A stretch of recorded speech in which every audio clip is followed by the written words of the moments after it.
الحمد لله نحمده ونستعينه ونستغفره ونؤمن به ونتوكل عليه ونعوذ بالله من شرور أنفسنا ومن سيئات أعمالنا من يهده الله فلا مضل له ومن يضلله فلا هادي له ونشهد أن لا إله إلا الله وحده لا شريك له ونشهد أن سيدنا ومولانا محمدا عبده ورسوله وصلى الله تعالى على خير خلقه محمد وآله وأصحابه وسلم تسليما كثيرا كثيرا أما بعد أعوذ بالله من الشيطان الرجيم بسم الله الرحمن الرحيم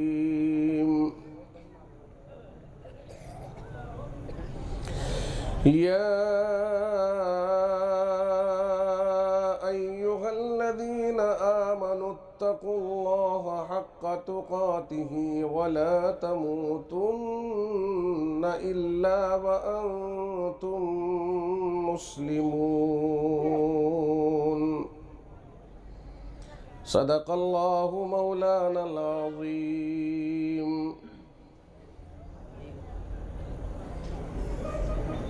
وعن علي رضي الله تعالى عنه قال قال رسول الله صلى الله عليه وسلم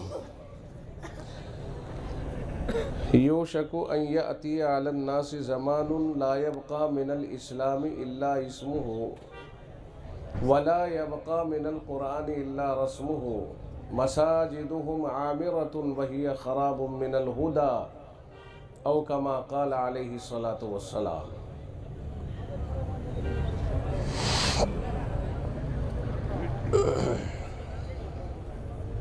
عزیزان ملت، نوجوان ساتھیوں، پیارے دوستوں اور دینی بھائیوں،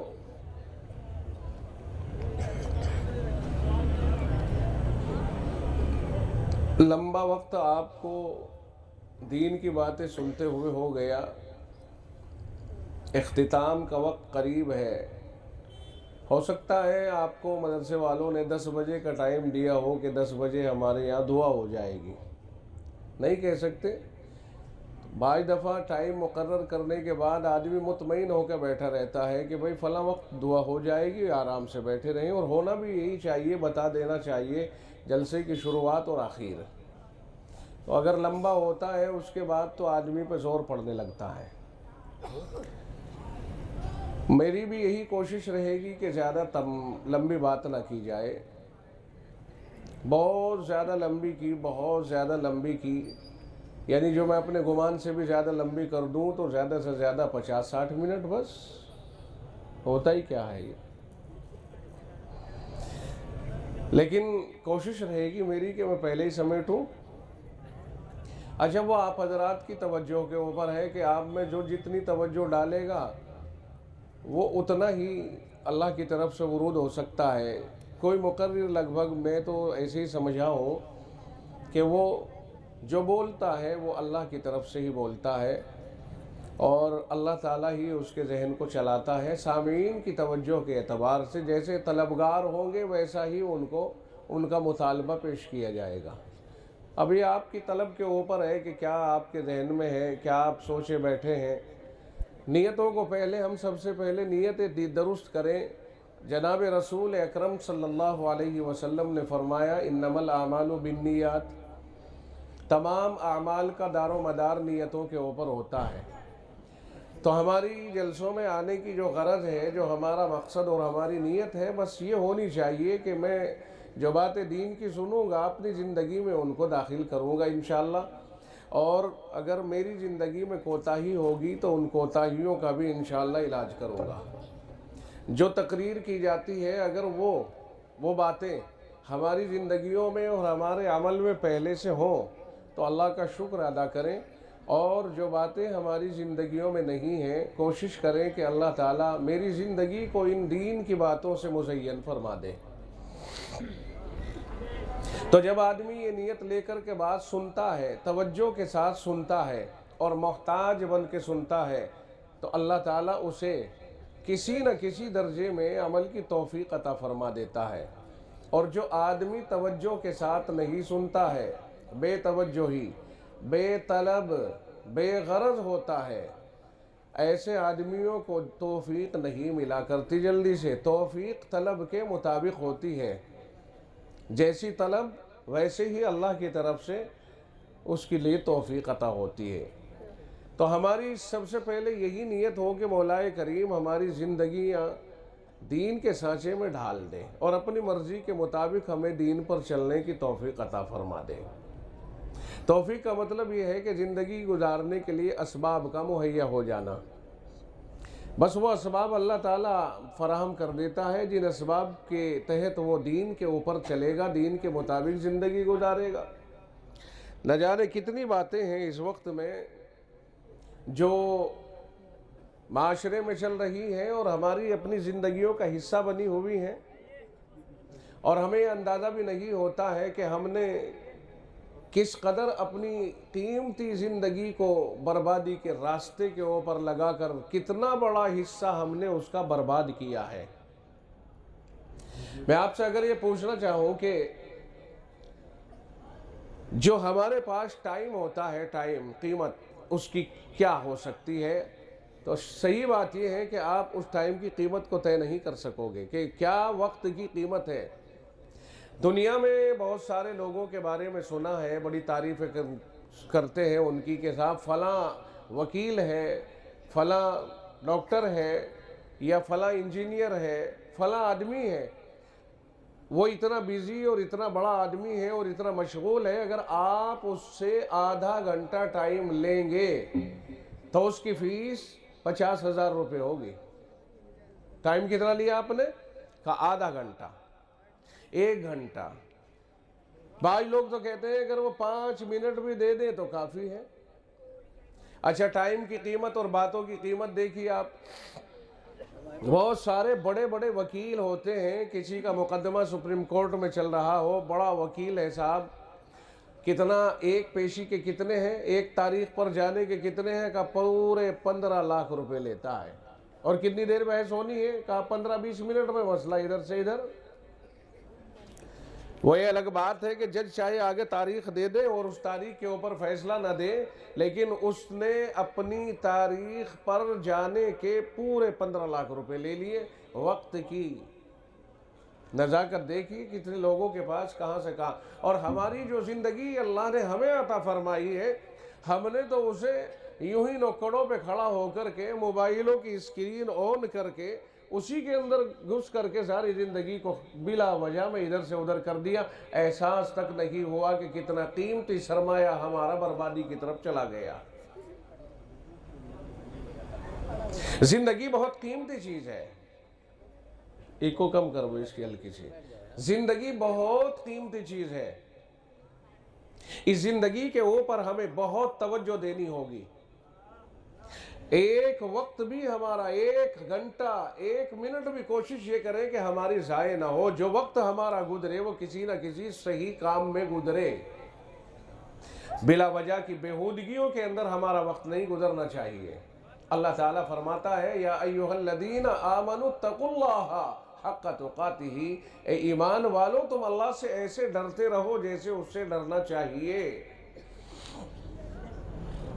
وَلَا تَمُوتُنَّ إِلَّا وَأَنْتُمْ مُسْلِمُونَ، اور جب تم مرو، تمہاری موت آئے تو اس طرح آئے کہ تمہارے اندر اسلام، ایمان، تمہارے اعمال پر اسلام، تمہارے دل کے اندر ایمان محفوظ رہنا چاہیے، اور آخری وقت میں آخری وقت میں اس اچھی زندگی کی برکت سے زبان کے اوپر کلمہ جاری ہو جائے جو جناب رسول اکرم صلی اللہ علیہ وسلم کا فرمان گرامی ہے، من کان آخر کلامہ لا الہ الا اللہ دخل الجنہ، جس کی زبان پر آخر میں لا الہ الا اللہ جاری ہو جائے گا، دخل الجنہ، وہ جنت میں داخل ہو گیا۔ لیکن ایک بات بتائیں گے آپ، یہ بات بھی جناب رسول اکرم صلی اللہ علیہ وسلم ہی کی ہے۔ آپ نے ارشاد فرمایا کل مولود یولد علی الفطرہ، ہر پیدا ہونے والا بچہ فطرت اسلام پر پیدا ہوتا ہے، سلیم فطرت پر پیدا ہوتا ہے، ایسی فطرت لے کے اترتا ہے کہ جس میں سلامتی ہی سلامتی ہو اور سلامتی کی باتوں کو قبول کرنے کی پوری صلاحیت ہو۔ آپ نے ارشاد فرمایا اللہ تو ایسے پیدا کرتا ہے، بعد میں بڑا ہوتا جاتا ہے، ماحول میں تبدیلی آتی جاتی ہے، فَأَبَوَاهُ يُحَوِّدَانِهِ أَوْ يُنَصِّرَانِهِ أَوْ يُمَجِّسَانِهِ أَوْ كَمَا قال، آقا نے فرمایا پھر اس کے ماں باپ اس کو یہودی بنا دیتے ہیں، عیسائی بنا دیتے ہیں، اسے آگ پرست بنا دیتے ہیں، یہ ماحول کا اثر اس کے اوپر چڑھ جاتا ہے، جس کی وجہ سے جو پیدائشی صلاحیت تھی وہ برباد ہو جاتی ہے۔ عبداللہ کے گھر پیدا ہونے والا ہو یا رام پال اور جے پال کے یہاں پیدا ہونے والا ہو، ہر پیدا ہونے والا بچہ برابر ایک ہی مزاج پر پیدا ہوتا ہے۔ میں نہیں کہتا کم کری کو، یا آمنہ کا لخت جگر، امام الانبیاء جناب رسول اکرم صلی اللہ علیہ وسلم کا ارشاد گرامی ہے، یہ امام الانبیاء بولتا ہے، فرمایا ہر پیدا ہونے والا بچہ فطرت اسلام پر پیدا ہوتا ہے۔ اور آپ نے دیکھا کہ ماحول نے کہاں سے کہاں پہنچا دیا ہمیں، ہمارا ماحول ہمیں کہاں سے کہاں لے گیا۔ ایک آدمی وہ بن گیا جو رب کو سجدے کرنے والا ہے کہ ہمیں پیدا ہی ہمارے رب نے کیا ہے، اور جس نے پیدا کیا ہے ہمارا سجدہ اسی کو ہوگا، اس کے غیر کو نہیں ہوگا۔ اور ایک وہ کہتا ہے کہ سجدہ کرنے والا آتنکوادی اور دہشت گرد ہے، اور جو اللہ کی دھرتی کے اوپر اللہ کے خلاف آتنک میں مبتلا ہے، دھرتی اسی کی ہے، آسمان اسی کا ہے، کائنات اسی کی ہے، اور یہ وجود اسی کا دیا ہوا ہے، سانسیں وہ دیتا ہے، عقل وہ دیتا ہے، آنکھوں میں دیکھنے کی صلاحیت وہ دیتا ہے، وہ کہتا ہے کہ صاحب یہ ہے اصل راستہ، اور یہ جو راستہ ہے یہ آتنکی راستہ ہے۔ اسے یہ کہنے پر کس نے مجبور کیا؟ وہ اس ماحول کی طرف چلا گیا جس ماحول میں اسے اسی طرح کی باتیں کہنی چاہیے، اور کیا کہے گا وہ۔ میں نوجوانوں سے کہوں گا کہ اپنے ماحول کو محفوظ کریں۔ دور حاضر میں ماحول کا انتہائی گندا اثر پڑ رہا ہے۔ نوجوانوں، آپ بہت قیمتی ہیں، امت کا بہت بڑا سرمایہ ہے آپ۔ یہ ساری امت آپ کے اوپر بڑی طمع بھری اور لالچ بھری نگاہ ڈالتی ہے اور آپ سے بڑی امیدیں لگاتی ہے، اور جب ہمارا نوجوان آوارگی میں نظر آتا ہے، آزادی میں نظر آتا ہے، اور اپنے کام سے ہٹا ہوا نظر آتا ہے، اس وقت یہ احساس ہوتا ہے مولا کریم تیری نعمت کو کہاں برباد کر رہا ہے، تو نے اتنی قیمتی زندگی دی جس کا ایک ایک لمحہ قیمتی ہے۔ موت کے وقت میں اگر کوئی بڑے سے بڑا دولت مند، بڑے سے بڑا امیر یہ کہے کہ مجھے آدھا گھنٹہ مہلت دے دی جائے اور مجھ سے آپ من مانی قیمت اس کی وصول کر لو، میں بہت بڑا امیر ترین آدمی ہوں، آپ مجھے گھنٹے 2 گھنٹے کی مہلت دے دیجئے، میری آدھی فیکٹری ایک فیکٹری اپنے نام کرا لیجئے، تو رب کہتا ہے نا ان اجل اللہ اذا جاء لا یؤخر، اللہ نے جو وقت طے کیا ہے مرنے کا جب وہ آ جاتا ہے تو پیچھے نہیں ہٹتا ہے۔ پوری کائنات فرشتے کو دے دو، 1 منٹ بھی ہمیں اور آپ کو مہلت نہیں دے گا۔ اگر ایسا ہو جاتا تو پھر تو یہ امیر جتنے بھی ہیں نا، یہ کبھی فرشتے کو کتنی رشوت دے دیتے، کبھی کتنی رشوت دے دیتے، ان کی تو موت ہی نہ آیا کرتی. یا ایسا بھی ہو سکتا تھا اپنے بدلے میں کسی اور کا نمبر لگوا دیتے، اسے لے جا بھائی تو. یہ ساری باتیں چلتی رہتی، لیکن اللہ نے کچھ نظام ایسے بنایا ہے کہ کچھ باتیں بندوں کے بیچ چھوڑ دی اور کچھ باتوں کے اوپر اپنا ہی کنٹرول کر لیا ہے. اس میں کوئی مداخلت نہیں کر سکتا ہے. یہ موت کا نظام ایسا ہے کہ جس میں کسی کی کوئی مداخلت نہیں ہے. جب آئے گی آ کر رہے گی، اس میں کوئی سمجھوتا نہیں ہے. اب جب ہمیں معلوم ہو گیا کہ موت آئے گی اور آ کر رہے گی، تو میں آپ سے پوچھتا ہوں تیاری ہونی چاہیے یا نہیں ہونی چاہیے؟ اچھا، آپ کے یہاں بچی کو لینے کے لیے مہمان آئیں گے، آپ نے شادی طے کر دی، آج نکاح ہے بچی کا، مہمان آئیں گے. آپ مہمانوں کے آنے سے پہلے تیاری کرتے ہو یا نہیں کرتے ہو؟ بچی کو رخصت کرنے کی تیاری کرتے ہو یا نہیں کرتے ہو؟ رب نے طے فرما دیا ہے، تم میرے پاس لوٹ کر آؤ گے. میں نے تمہیں چند دنوں کے لیے دنیا میں بھیجا ہے، تمہارا وہاں ہمیشہ کے لیے آباد خانہ نہیں ہے. تمہیں لوٹ کر آنا ہے. میں تمہیں پیغمبر دے رہا ہوں، تمہیں گائیڈ بک دے رہا ہوں، تمہیں گائیڈر دے رہا ہوں. اسے پڑھو، قرآن پڑھو، دین پڑھو، اسے سیکھو. اور جناب رسول اکرم صلی اللہ علیہ وسلم نے فرمایا، طلب العلم فریضۃ علی کل مسلم. علم دین کو حاصل کرنا ہر مسلمان کے اوپر ذمہ فرض ہے، ہر مسلمان کے اوپر فرض ہے. اب یہ مطالبہ ہے ہم سے کہ علم حاصل کرو. پیغمبر سے اونچا، ایمانداری سے آپ بتائیے، پیغمبر سے اونچا کسی کا مقام ہو سکتا ہے دنیا میں؟ اگر کوئی پیغمبر سے اونچے مقام پر کسی کی نگاہوں میں نظر آتا ہو تو آپ بتا دیجئے. عقیدت سے ہٹ کر اندازہ لگائیے. اگر صرف عقیدت کی نگاہ ڈالی جائے تو ہر عقیدت مند اپنے معتقد، جس کا وہ معتقد ہے، اسی کو سب سے اچھا کہے گا. میں کہتا ہوں خالی ہو جاؤ، بالکل اپنے ذہن کو خالی کر دو. اور پیغمبر وہ قوم ہوتی ہے، وہ افراد ہوتے ہیں جن سے اللہ تعالیٰ گناہ ہونے ہی نہیں دیتا. ایسا کوئی عمل نہیں ہونے دیتا جس پر دنیا والے انگلی اٹھائے اور یہ کہہ سکے کل تو یہ کام کر رہا تھا، آج نبی بن بیٹھا. اس لیے اسے بچپن سے ہی اتنے پیار سے ڈھالا اور پالا جاتا ہے. اور جب نبوت مل جاتی ہے تو وہ نمونہ بن جاتا ہے، سب کے لیے نمونہ بن جاتا ہے. اور اس کا اٹھنا، بیٹھنا، جاگنا، سونا، بولنا، چلنا، ہر چیز قابل تقلید ہو جاتی ہے. پیغمبروں سے بڑھ کر کے کوئی نہیں ہو سکتا ہے. اللہ تعالیٰ نے پیغمبروں کو کیا عطا فرمایا، آپ ذرا سا اس سے اندازہ لگائیے. اللہ نے دین عطا فرمایا تھا، بگڑے ہوئے ماحول کو سدھارنے کی ذمہ داری عطا فرمائی تھی. اور سب کے آخر میں امام الانبیاء جناب محمد الرسول اللہ صلی اللہ علیہ وسلم کی بعثت ہوئی اور اللہ نے آپ کو سب کا سردار بنایا. قرآن کریم اللہ نے عطا فرمایا، کتاب اللہ بھی ہے، کلام اللہ بھی ہے. 23 سال کے زمانے تک برابر نازل ہوتا رہا. جتنی ضرورت پڑتی اتنا ہی قرآن کریم آ جاتا. 23 سال مستقل تبلیغ کرتے رہے، 23 سال میں قرآن کریم مکمل ہوا.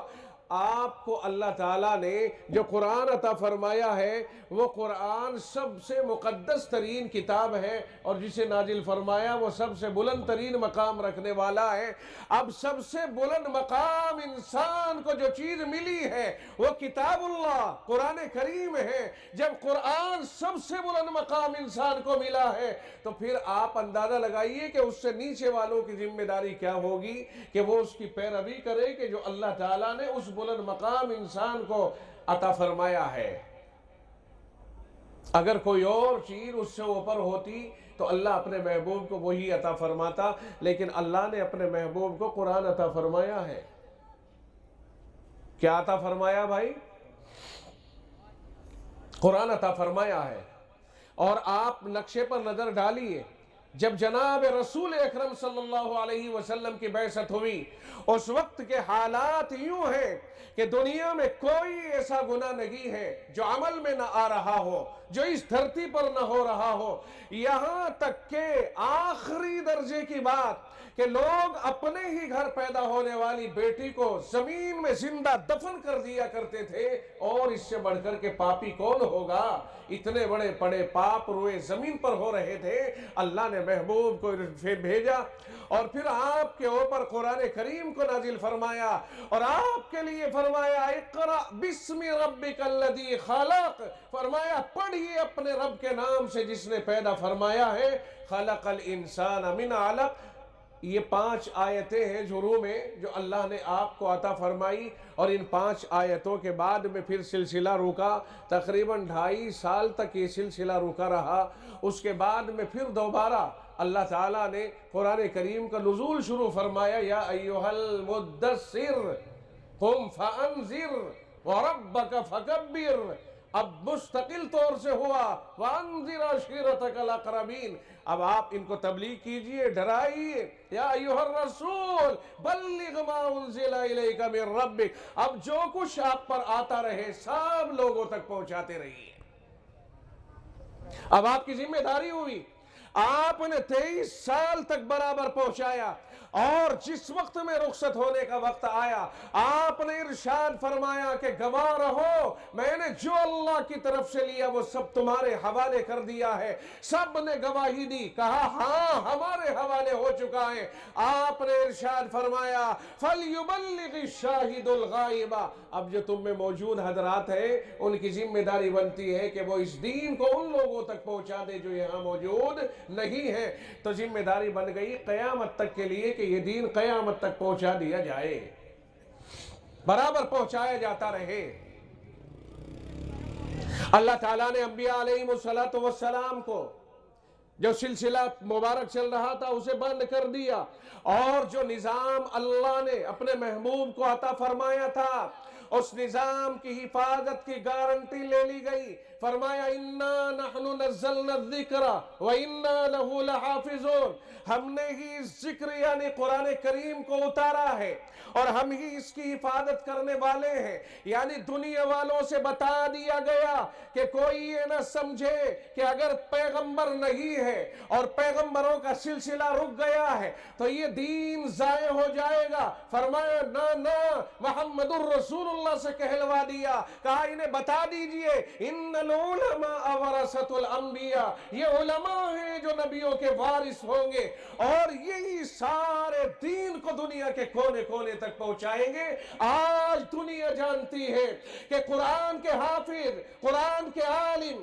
قرآن کے قاری، قرآن کے مجوید، قرآن کے پڑھنے والے، قرآن کو پڑھانے والے، قرآن کو تھامنے والے، ایک ایک لفظ کی حفاظت کرنے والے، رسم الخط کی حفاظت کرنے والے، انداز کی حفاظت کرنے والے، لب و لہجے کی حفاظت کرنے والے، یہ ساری وہ چیزیں ہیں ایک ایک زبر اور زیر کی حفاظت کرنے والے ان مدرسوں میں پیدا ہوتے ہیں۔ یہ کوئی فیکٹریوں کی بات نہیں ہے، یہ کوئی یونیورسٹیوں کی بات نہیں ہے۔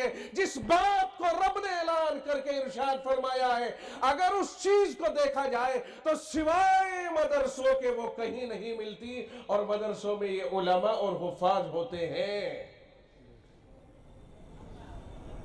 آج کوئی انہیں کچھ سمجھے یا نہ سمجھے، آج میرے اور آپ کے منہ میں ایک بہت لمبی زبان ہے جس کی نپائی نہیں ہو پاتی ہے، جس کی منہ میں آیا جو چاہا کہہ دیا۔ کوئی چندہ خور کہتا ہے، کوئی زکوٰۃ خور کہتا ہے، کوئی حرام خور تک کہہ دیتا ہے، کوئی نے لٹیرا کہتا ہے، کوئی بڑے پیٹ والا کہتا ہے، کوئی بڑی موٹی گردن والا کہتا ہے۔ میں کہتا ہوں دنیا والوں کہہ لو جو تمہیں کہنا ہے، ایک دن وہ آئے گا کہ جب دنیا میں یہ نہیں رہیں گے تو نہ آسمان رہے گا نہ زمین رہے گی۔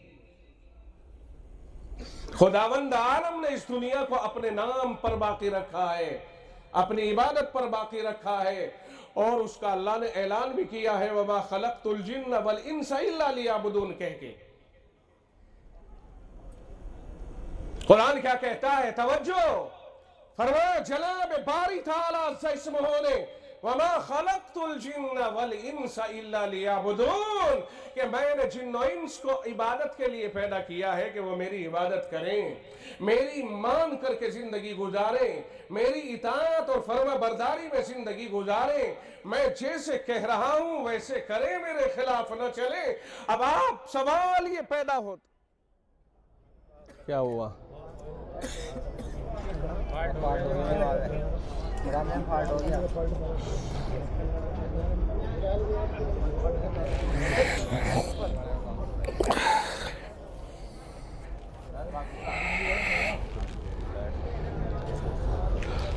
لائٹ تو چلی رہی ہیں۔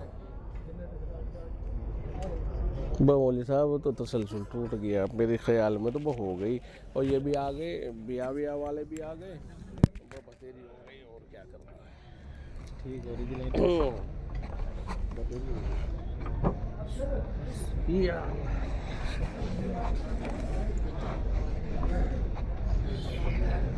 بولا لو انہیں پڑھاتے ہیں لوگوں کو۔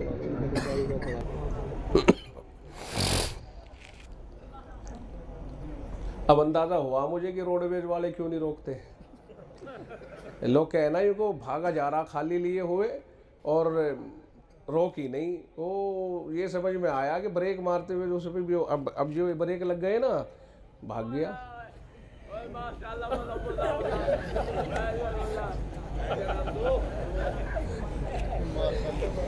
اچھا بھیا چلو، وہ مہمان بھی آ گئے۔ اصل میں ویسے تو بہت اچھے وقت پر یہ مائک میں جو کچھ ہوا ہے یہ بہت اچھے ٹائم میں ہوا تھا، کیونکہ مہمان آ گئے تھے نا، تو ان کا بھی تقاضا ہے بھائی، ان کے پیچھے تو بہت بڑی ذمہ داریاں مصروفیتیں ہیں۔ تو مجھے ایسا لگ رہا کہ نکاح بھی ہونا دیکھے، شاید کوئی مجھے دلہا سا نظر آیا ان میں، کوئی ایسا لگا مجھے اپنے لباس سے دلہا ہو۔ ہاں تو اس لیے حضرت تشریف فرما ہے۔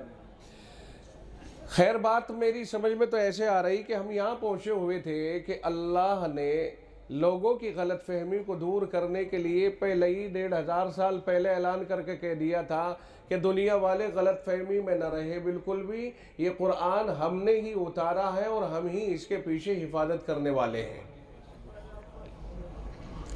نہ اس میں کسی چندے کو دخل، جب وہ حفاظت کرنے پہ آتا ہے تو وہ حفاظت کرتا ہے۔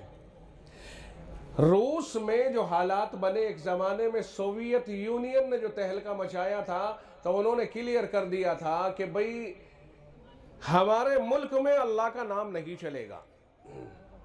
سن رہے ہو؟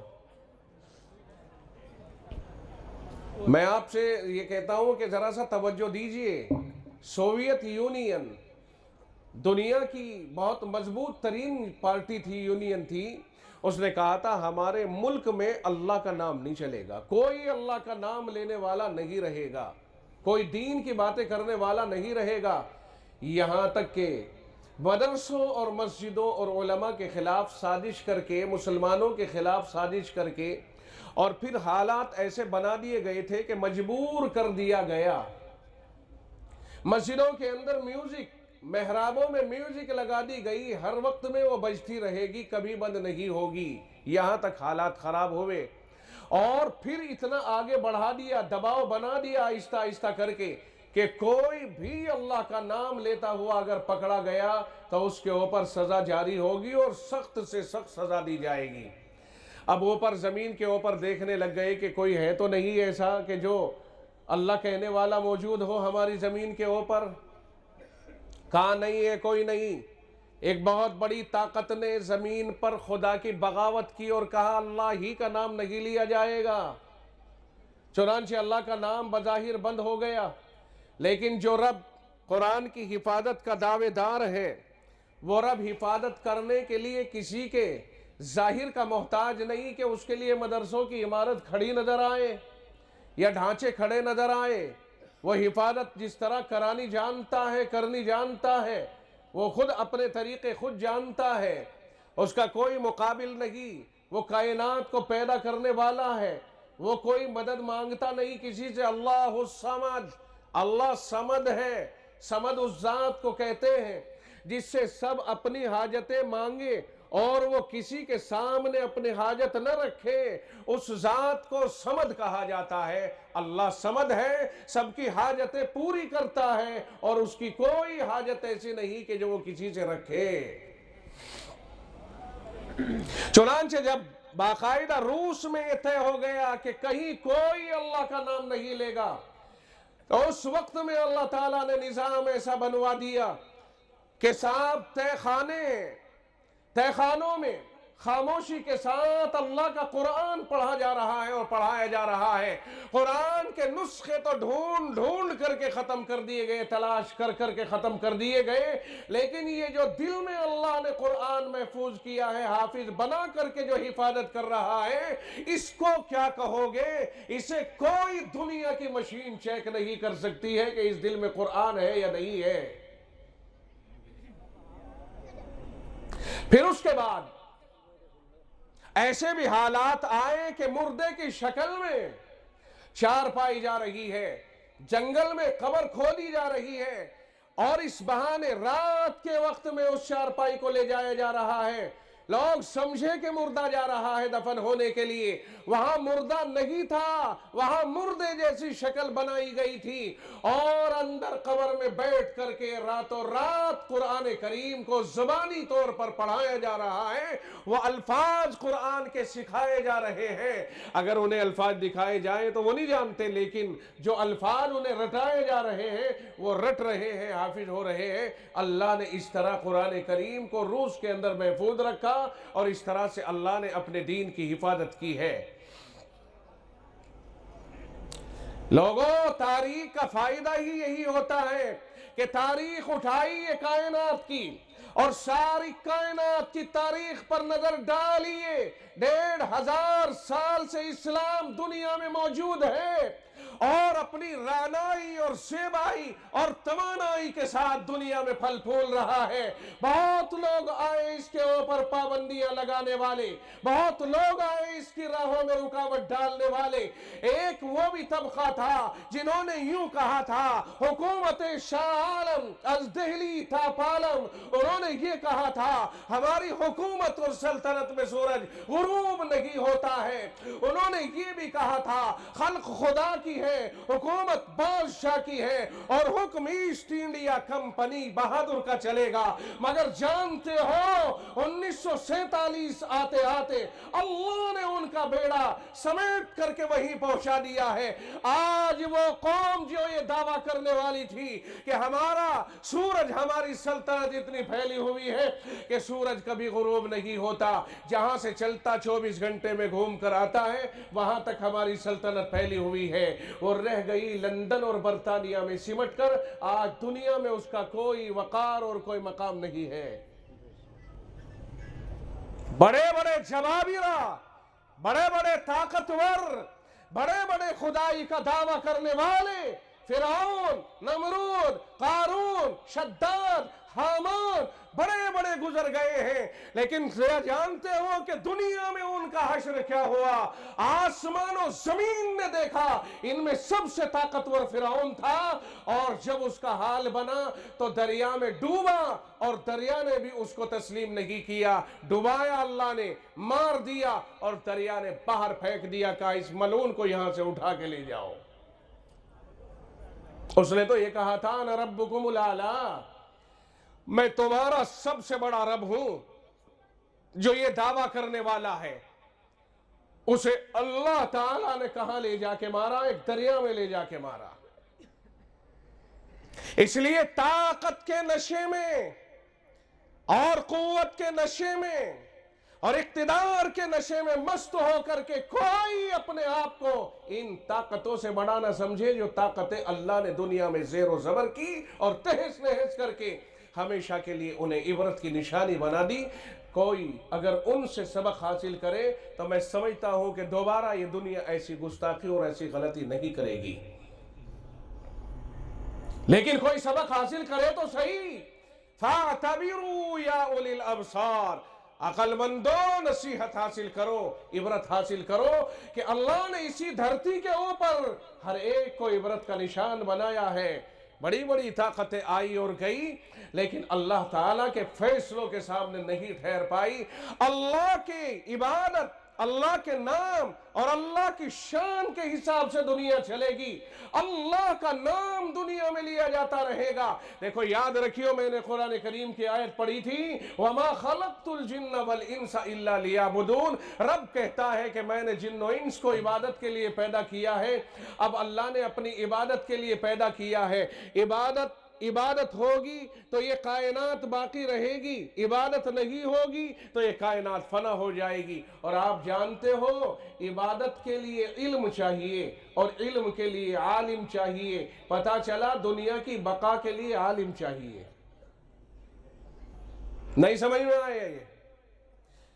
جب اللہ نے اس دنیا کو باقی رکھا عبادت پر، اور عبادت کے لیے علم کی ضرورت، نہیں جانو گے تو عبادت کیسے کرو گے؟ اور علم کے لیے عالم کی ضرورت، عالم نہیں تو علم کہاں سے آئے گا؟ تو پتہ چلا پیچھے لوٹ کر جاؤ کہ دنیا کے باقی رہنے کے لیے عالم کی ضرورت۔ اس لیے علماء، قرآن کے جاننے والے، قرآن کے پڑھنے اور پڑھانے والے، اللہ کے نبی صلی اللہ علیہ وسلم نے خود فرما دیا تھا، خیرکم من تعلم القرآن وعلمہ، فرمایا تم میں سب سے بہتر وہ ہے جو قرآن کریم کو سیکھے اور سکھائے۔ قرآن اللہ کی طرف سے آیا، محمد الرسول اللہ پہ آیا، جبرائیل لے کے آیا، اور کائنات میں اللہ کے نبی صلی اللہ علیہ وسلم نے قرآن کو عطا فرمایا ہے۔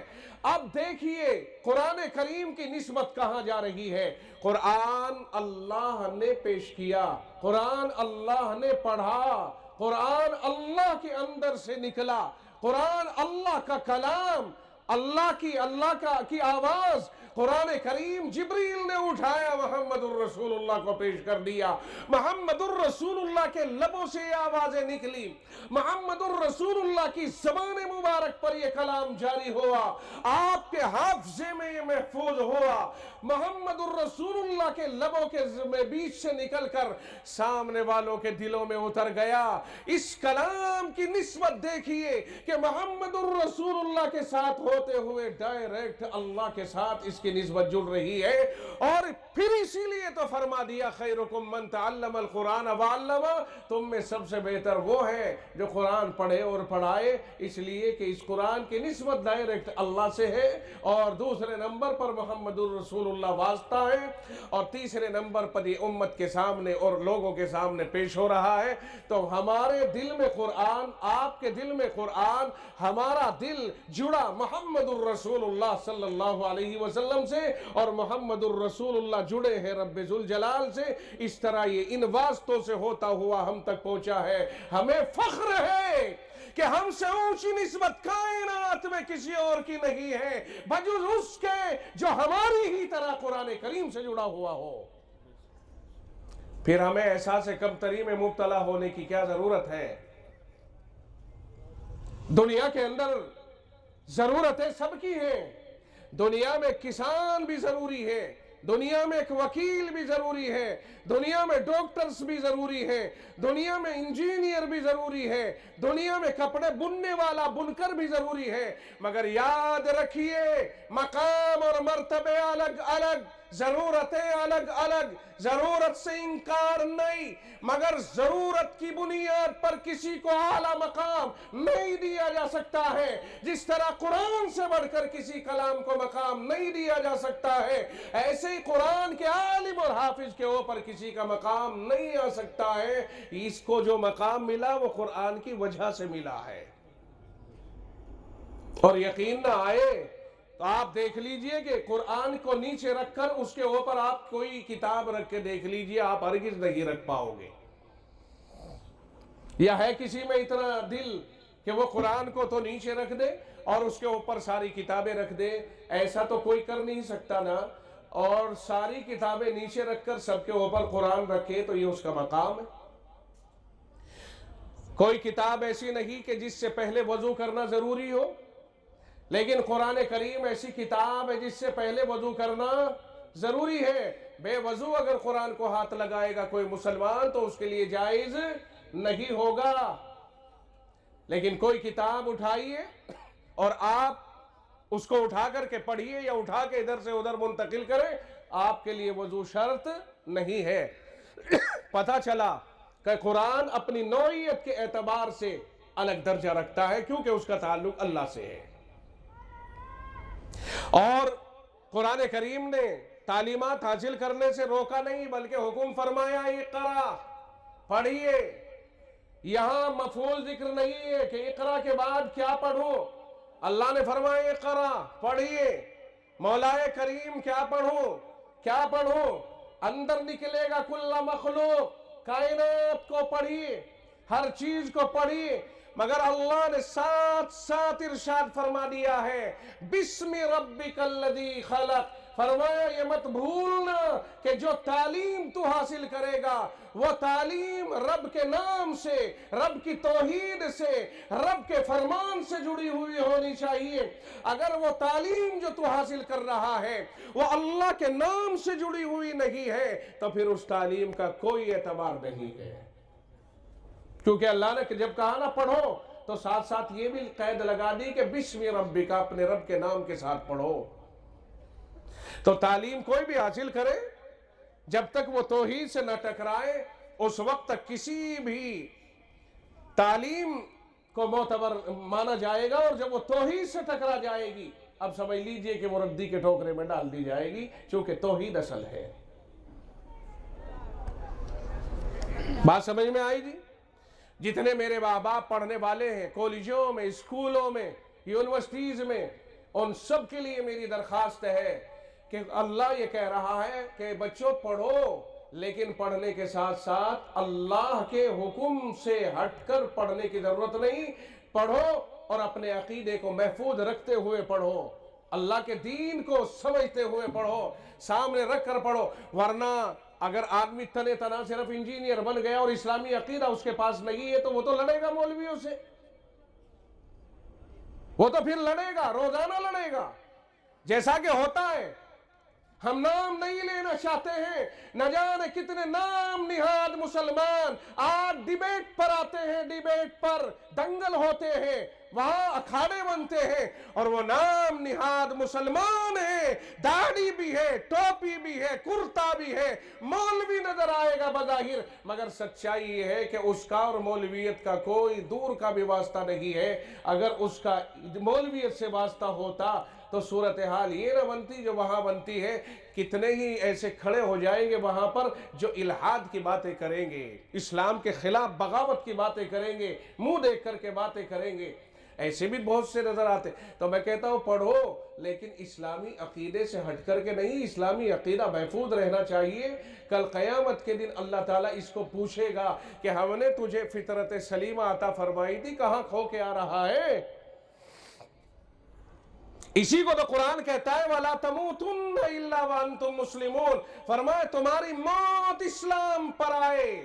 زندگی بھر کرو, پڑھو, دنیا کے ماحول میں رہو, کہیں بھی رہو, آسمانوں کی بلندیوں کو چھو, کہ زمین کے اندر اتر جاؤ, کہ دریاؤں میں اتر جاؤ, مگر وَلَا تَمُوتُنَّ إِلَّا وَأَنْتُمْ مُسْلِمُونَ. اسلام کے دامن سے وابستہ رہنا, اسلام سے ہٹ کر نہیں.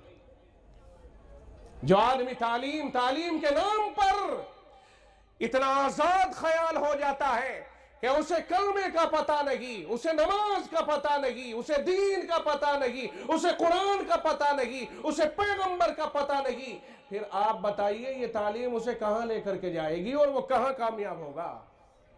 اس لیے میرے عزیزو, اپنے ان بچوں کا وقت سیٹ کرو, علماء کی صحبت میں ان کو لگانے کی کوشش کرو. تھوڑا سا ٹائم, زیادہ نہیں, تھوڑا سا ٹائم. اور تبلیغی احباب سے بھی گزارش ہے کہ ان بچوں کو 8 دن میں ان کی چھٹی ہوتی ہے. یہ ضروری نہیں کہ آپ 24 گھنٹے کی ہی ان کے اوپر محنت کرو. آپ انہیں کہیے آپ ہمیں 3 گھنٹے دے دیجئے, 2 گھنٹے دے دیجئے, 1 گھنٹہ ہی صحیح. اگر انہوں نے آپ کو 1 گھنٹہ دے دیا اور کوئی امیر منجھا ہوا, سلجھا ہوا, سمجھا ہوا, دیندار اور علم والا جب ان کے سامنے بیٹھ کر کے گفتگو کرے گا انشاءاللہ ان کا ماحول تبدیل ہوگا، اور اگر انہیں کوئی امیر ڈھیلا ڈھالا مل گیا تو یہ اسے پلٹ کر کے اوپر سے معترض بن جائیں گے۔ اس لیے یاد رکھیو، میں تبلیغی احباب کی خدمت میں بھی گزارش کر رہا ہوں کہ جب آپ کو ایسے بچے ملیں جو باقاعدہ تعلیم میں لگے ہوئے ہیں، پڑھ رہے ہیں، کالجوں میں پڑھ رہے ہیں، اور آپ نے ان کی تشکیل کر لی کہ صاحب آپ کو ہمارے ساتھ وقت دینا ہے، تو ان کو ایسا امیر دیا جائے جو باقاعدہ سلجھا ہوا ہو، باقاعدہ سمجھا ہوا ہو، اور ان کے مزاج سے واقف ہو، اور انہیں گائیڈ کرنے کی صحیح صلاحیت رکھتا ہو۔ اگر آپ نے انہیں ایسا امیر دیا تو انشاءاللہ العزیز ان کی زندگی میں تبدیلی آئے گی، اور اگر ڈھیلے آدمی کے ان کا پالا پڑ گیا تو دوبارہ شاید جماعت کی طرف کو رخ کرنے کو تیار ہو۔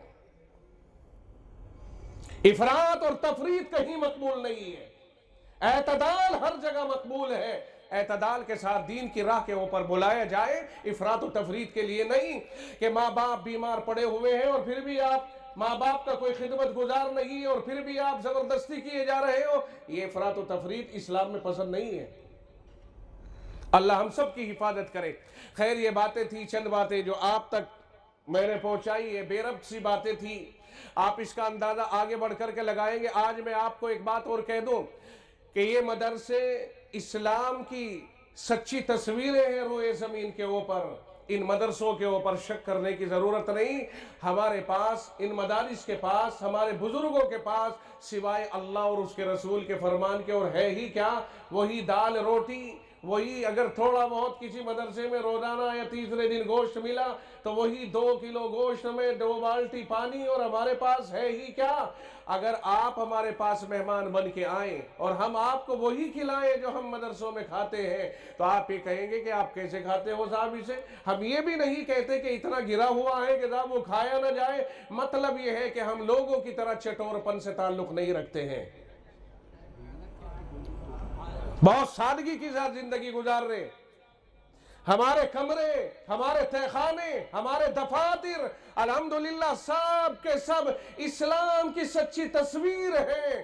وہاں کسی کو اگر کوئی مشکوک اشک کیا ہوا آدمی، کوئی شکی آدمی اگر ہمارے مدرسوں کو تلاش کرے، اسے سوائے کتابوں کے اور ٹوٹی چٹائیوں کے اور کچھ نہیں ملنے والا ہے۔ یہاں تو محب وطن پیدا کیے جاتے ہیں، یہاں تو سچے وطن سے تعلق رکھنے والے اور قوم و ملت سے تعلق رکھنے والے اور اسلام سے تعلق رکھنے والے، اور اسلام کہتا ہے اپنے پڑوسیوں اور اپنے سب آس پاس کے لوگوں کے ساتھ محبت کرو، ان سب سے محبت کرنے والے یہاں تو وہ پلتے ہیں کہ جو نبی کے فرمان کے دیوانے ہیں، کہ جب نبی یہ فرما رہا ہے کہ تم میں سے کوئی اس وقت تک مومن کامل نہیں ہو سکتا جب تک وہ اپنے پیٹ بھرنے کے ساتھ ساتھ اپنے پڑوسی کے پیٹ کا بھی خیال نہ رکھے۔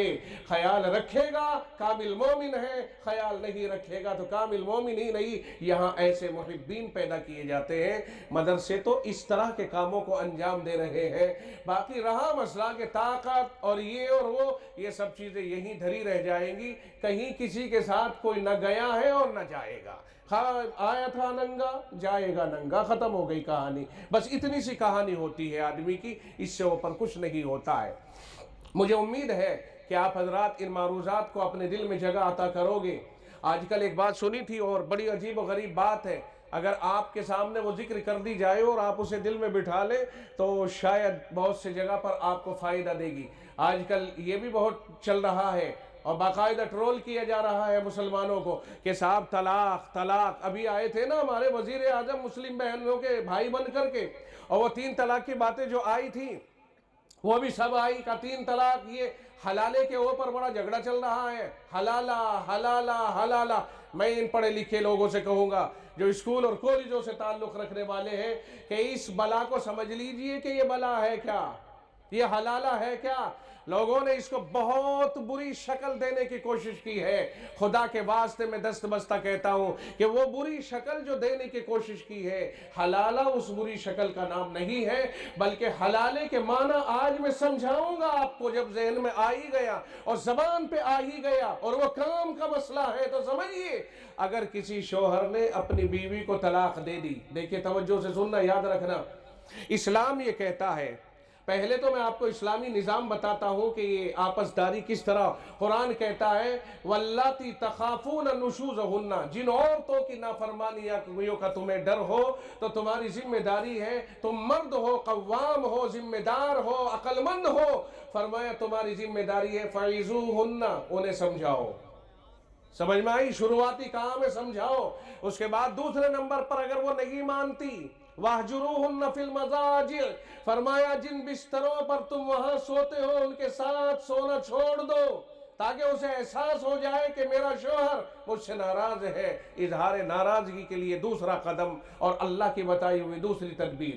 تیسرے نمبر پر فرمایا اگر پھر بھی نہیں مانتی ہیں وَاضْرِبُوهُنَّ، تو ایک آدھ ہاتھ مار کر اس سے یہ ظاہر کر دو کہ میں تجھ سے ناراض ہوں. اور اگر پھر بھی نہیں مانتی ہے تو پھر تمہاری ذمہ داری بنتی ہے کہ اب تم ان کے گھرانے میں سے کسی ذمہ دار کے سامنے اور اپنے گھرانے میں سے کسی ذمہ دار کے سامنے یہ اپنا مقدمہ رکھو اور کہو کہ دیکھو جی اب تک تو ہم نے اندر اس مسئلے کو سلٹایا، اب ہمارے قابو سے باہر ہے، آپ بیٹھو ہماری سنو اور فیصلہ کرو. اگر عورت اس وقت میں فیصلے کو مان لے اور وہ صحیح راہ پر آ جائے، نافرمانی نہ کرے، بدتمیزی نہ کرے، گھر کے اندر غلط راہ نہ قائم کرے تو بہت اچھی بات ہے. اور اگر پھر بھی آدمی اس پنچایت سے بھی عاجز آ جائے تو سمجھ لو اب اللہ تعالیٰ کہتا ہے بھئی اب تم مل کر کے رہو گے، تمہارے لیے بڑی مصیبت کی بات ہو جائے گی، اب تمہیں آزادی ہے، اس کے لیے شوہر کوئی اور مل جائے گا، تجھے بیوی کوئی اور مل جائے گی، چلو الگ الگ ہو جاؤ، ہو سکتا ہے تمہارا نباؤ نہیں ہو رہا، آگے نباؤ ہو جائے. تو اللہ نے اجازت دیتے ہوئے فرمایا یا ایھا النبی اذا طلقتم النساء، پیغمبر کو ہی خطاب کیا گیا، پیغمبر کے واسطے سے قوموں کو خطاب کیا گیا ہے.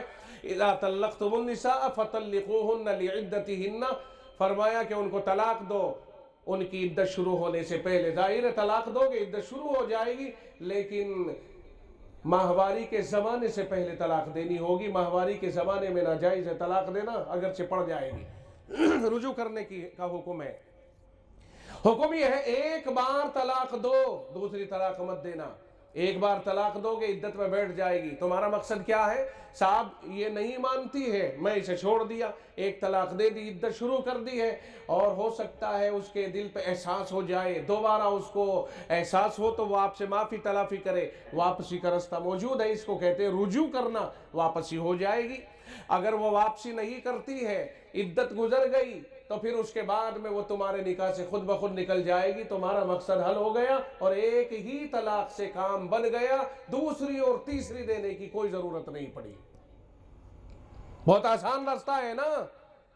پاگل ہو کے طلاق دینی شروع کر دیتا ہے، طلاق طلاق طلاق. کتنی طلاق دے گا؟ 3 طلاق کا ہی تو مالک ہے. 3 طلاق اگر دے دی تو ختم گئی کہانی.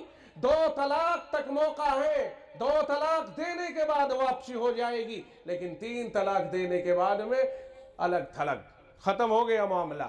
اب جب ختم ہو گیا معاملہ تو سوال یہ پیدا ہوا، اب آئیے حلالے کے اوپر. سوال یہ پیدا ہوا کیا یہ عورت اس مرد کے لیے اب حلال ہو سکتی ہے؟ کیونکہ 3 طلاق کے بعد تو یہ حرام ہو گئی.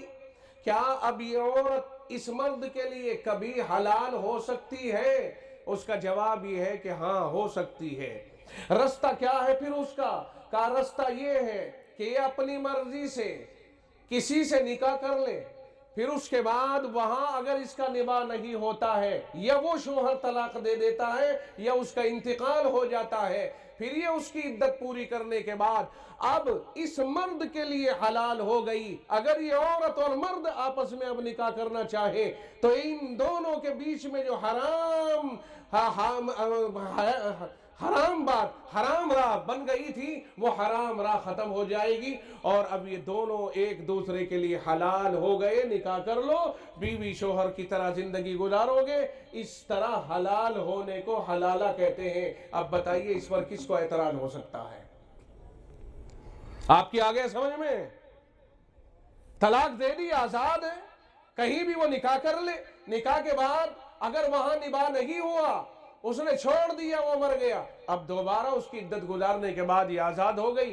اس مرد اور اس عورت کے بیچ میں اب نکاح کرنا حلال ہو گیا. اس طرح حلال ہونے کو حلالہ کہتے ہیں.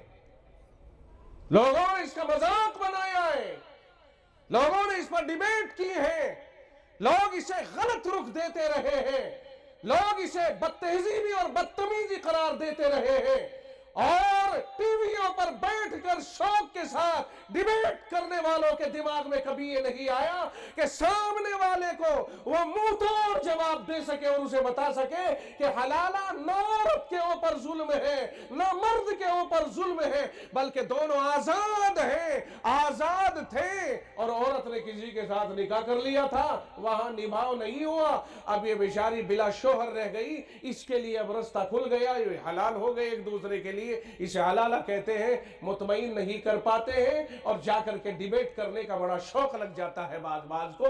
یہ اس طرح کے مسائل ہیں، بتائیے اس میں کہاں ظلم نظر آ رہا ہے عورت کے اوپر؟ لوگ کہتے ہیں جی طلاق مرد نے دی ہے اور ظلم عورت پہ ہو رہا ہے۔ بھائی کون سا ظلم عورت پہ ہو گیا؟ کہا اسے دوسرے مرد کے ساتھ نکاح کرنے پر مجبور کیا جاتا ہے، اور پھر اس کے ساتھ نکاح کروا کے اس کے ساتھ نکاح کروایا جاتا ہے۔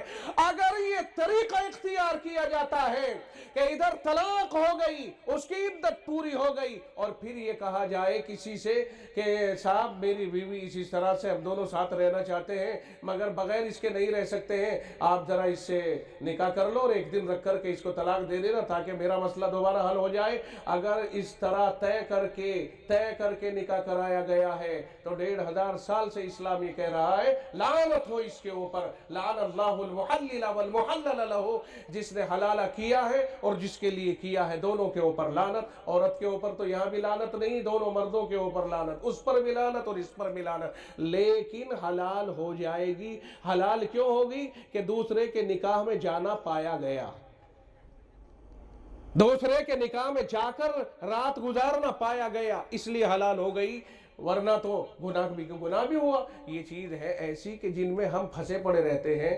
میں ان زبان دانوں سے کہوں گا کہ جو انگریزی داں ہیں، جو ماحول پر نظر رکھنے والے ہیں، وہ اس طرح کی باتوں کو سیکھا کریں، علماء کے پاس آ کر کے وقت لگایا کریں، اور اس طرح کے پوائنٹ لے کر، علماء کو تو آپ کی ضرورت ہے اور بہت زیادہ ضرورت ہے، آپ آؤ سیکھو سمجھو اور ان کی زبان میں انہیں جا کے جواب دو۔ محمد الرسول اللہ کے امتی تو آپ بھی ہیں نا، ذمہ داری تو دین کو پھیلانے کی اور دین کے اوپر ہونے والے اعتراضات کو دور کرنے کی آپ کی بھی ہے نا، خالص مولویوں کی ہی تو نہیں، آپ مولویوں کی زبان بن کے آگے بڑھیے۔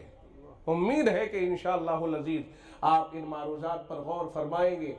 الحمدللہ بڑی تعداد میں آپ یہاں موجود ہیں اور بڑے خوش نصیب ہیں کہ آپ ادارے کے اندر اتنی دیر تک بیٹھ گئے، مجھے لگتا ہے شاید کافی دیر ہو گئی ہے۔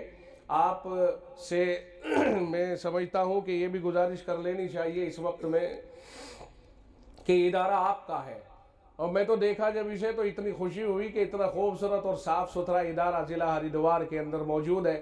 لوگوں کا جو ہریدوار کے نہیں ہے نا، ادھر کے ہیں، ان کا یہ تصور ہے، میرا بھی یہ تصور تھا کہ یار ہریدوار ضلع میں تو کہاں ہوں گے مدرسے، لیکن سب سے پہلے میں بڈھا ایڈی آیا تھا، بڈھا ایڈی کا مدرسہ دیکھا تو میرا دماغ ہی بالکل ایک دم عجیب و غریب ہو گیا، یار یہ اتنا اچھا مدرسہ یہاں ہریدوار کی جڑ میں۔ اس سے آگے بڑھ کے پھر میں جوالہ پور مدرسے میں ایک تقریر کے لیے گیا، اللہ اکبر، وہاں تو اور ہی زیادہ خوبصورتی پائی، اور سارے علاقے میں جتنے ہریدوار علاقے میں مدرسے ہیں ایک پر ایک